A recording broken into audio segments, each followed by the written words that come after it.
అందరికీ నమస్కారం. నా పేరు మోక్షప్రియ, హిందూపురం ముద్రేడిపల్లి.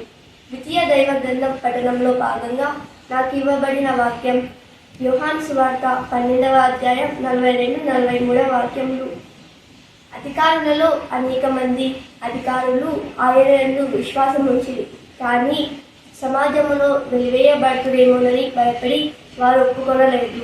వివరము: ప్రపంచములలో నీ అధికారము, నీ హోదా నీ పలుకబడి కొంతకాలము ఉండునవే, తరువాత నీవు సాధారణ జీవాత్మవే.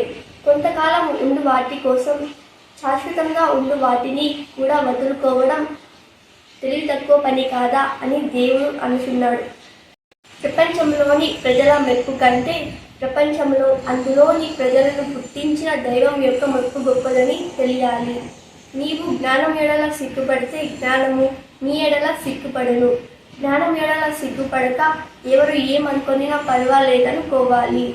ఇంతటి నిగూఢ వాక్యములకు అర్థమునిచ్చిన శ్రీ శ్రీ శ్రీ ఆచార్య ప్రబోధానంద యోగీశ్వర్ల వారికి నా మనస్పూర్వక నమస్కారములు. అందరికీ క్రీస్తు అవతరణ శుభాకాంక్షలు. నమస్కారం.